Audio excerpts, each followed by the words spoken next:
La matinale de Radio Classique avec David Abiker. Stéphane, votre invité, c'est le directeur du développement des entreprises du groupe Banque Populaire. Avec Del Sol Avocat.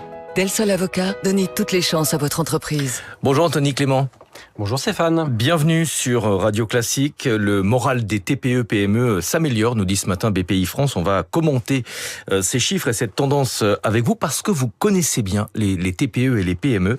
Banque Populaire reste la première banque des PME-PMI en France pour la 16e année consécutive. C'est ce que révèle la dernière étude Kantar. Pour quelle raison cette proximité ?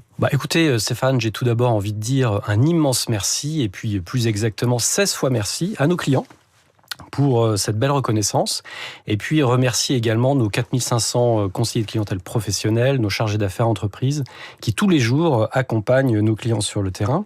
Alors cette enquête, elle a été réalisée par Kantar auprès de 1600 chefs d'entreprise, qui réalisent plus d'1,5 million d'euros de chiffre d'affaires et qui compte 10 à 1000 salariés.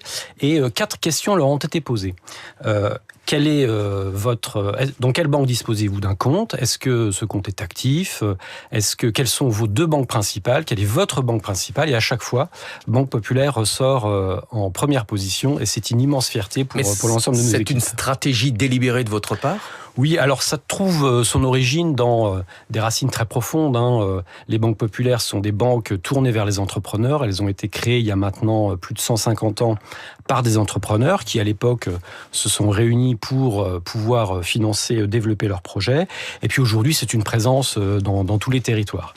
Et puis ce sont aussi de très belles histoires. Et si vous le permettez, Stéphane, je voudrais vous en raconter une. De belles histoires. On est à Jarny, au cœur de la Lorraine, l'entreprise Le Bras Frères, qui a connu des difficultés importantes il y a quelques années, au moment de l'incendie de Notre-Dame de Paris. C'était une période assez tragique. Et cette entreprise a été accompagnée par Banque Populaire. C'est une histoire qui dure depuis maintenant 45 ans. Et l'an dernier, nous avons accompagné la transmission intergénérationnelle. Et être banquier, c'est ça, c'est être présent dans les bons moments comme dans les moments les plus difficiles. Et c'est pas seulement apporter des financements, c'est aussi dire aux chefs d'entreprise qu'on les aime, qu'on les soutient et qu'on est en derrière développement eux. Derrière eux. Est-ce que cette belle histoire reflète une tendance générale de marché ? Est-ce qu'aujourd'hui, vous accompagnez toujours autant les banques dans leur financement, du fait notamment de l'augmentation du nombre de faillites l'an dernier ? Est-ce que vous êtes aujourd'hui plus prudent dans ce que vous financez ? Alors, je peux me permettre de citer des chiffres, et notamment en termes de production de crédit, puisque la production de crédit a été très dynamique en 2025. On a réalisé 22 milliards de financement, c'est plus 12% par rapport à l'année précédente. Et ça, c'est sur les crédits moyen long terme. Sur le crédit bail, ça a été très dynamique également. On est sur des évolutions de plus 10%, la facturage également. Et donc, ces chiffres démontrent bien l'accompagnement de Banque Populaire et des banques en général. En revanche, c'est vrai que on est dans un climat un peu plus d'incertitude. Les chefs d'entreprise nous le disent bien. Et vous citiez à cet égard les défaillances sur les défaillances d'entreprises. Près de 70 000 l'an dernier. Exactement, 68 500, très exactement. On est sur une progression de 3% par rapport à l'année précédente. Mais il faut bien voir d'où on vient aussi. En 2023, c'était plus 38% et en 2024, c'était plus 21%. Mais du coup, est-ce que vous êtes plus regardant sur la qualité des dossiers ? La production de crédit augmente, mais est-ce que vous refusez aujourd'hui davantage de crédit qu'il y a quelques années ? On peut pas dire ça, et d'ailleurs les enquêtes montrent que les préoccupations des chefs d'entreprise ne concernent pas les financements en particulier. Leur principale préoccupation aujourd'hui, c'est la faiblesse de la demande. Dans le contexte que l'on connaît, avec une évolution et une croissance qui est plutôt sur des niveaux de 1%, 0,9%, 1%. Et dans la période actuelle, les Français et les consommateurs consomment peu justement, préfèrent épargner. On est sur des taux d'épargne qui n'ont jamais été aussi élevés depuis 45 ans, hors crise sanitaire. Vous avez réalisé une étude pour mieux connaître justement cette clientèle. Qu'est-ce qu'il en est ressorti ? Quel est aujourd'hui le panorama des PME et des ETI en France ?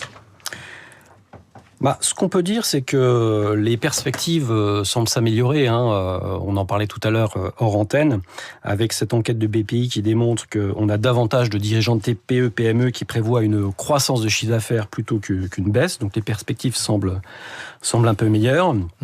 On a réalisé, ou notre partenaire Eurogroup Consulting a réalisé une enquête qui va dans le même sens et qui nous démontre que seulement 9% des chefs d'entreprise se disent pessimistes sur 2026.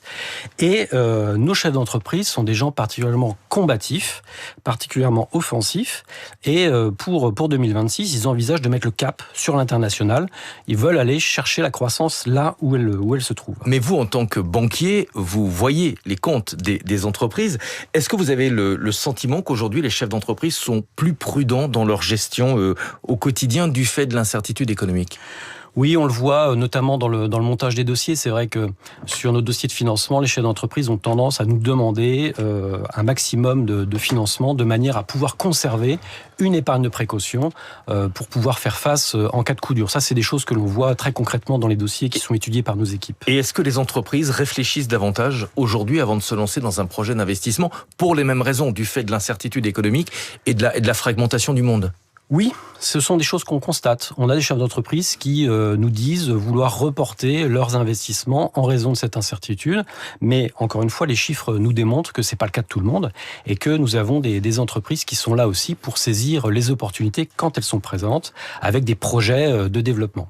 Et on peut parler aussi des barrières douanières, notamment, qui sont un frein à l'exportation. Et dans ce cadre-là, eh bien, on a des chefs d'entreprise qui réfléchissent à s'implanter directement à l'étranger pour contourner ces difficultés. Vous êtes un acteur de terrain, c'est comme ça qu'on vous appelle. Est-ce que la relation bancaire avec les entreprises passe toujours par le traditionnel conseiller ou est-ce que de plus en plus, même les petites entreprises se mettent au digital ? Bah écoutez, le digital est un phénomène de fond. Donc aujourd'hui, voilà, on a tous notre smartphone, la banque dans la poche pour faire ses opérations 7 jours sur 7, 24 heures sur 24. Pour autant, ce qui fait la réussite des banques de proximité, c'est précisément le fait d'avoir un interlocuteur qui se déplace, qui va visiter les entreprises, qui les connaît, qui vit dans les écosystèmes locaux. Et moi, je crois et nous croyons chez Banque Populaire que ce modèle a encore évidemment un bel avenir. Donc c'est une complémentarité. Merci beaucoup Anthony Clément d'être venu ce matin sur Radio Classique, directeur du développement des entreprises de Banque Populaire. Je rappelle, vous êtes la première banque des PME, PMI en France pour la 16e année consécutive. Et puis j'ajoute, vous en avez parlé, cette enquête de BPI France, 25% des dirigeants de TPE et de PME prévoient une augmentation de leur chiffre d'affaires cette année. Ça peut paraître limité, mais il y a en face 20% qui anticipent une dégradation. Il paraît que c'est une amélioration, David. 100% de Stéphane Pedrazzi demain dès 6h pour la matinale de l'économie sur Radio Classique. Merci à tous les deux. Dans un instant, Karine Dijoux et les coulisses de la politique avec Marcelo Westfred qui nous parlera de la nouvelle défense de Marine Le Pen dont le procès a commencé hier.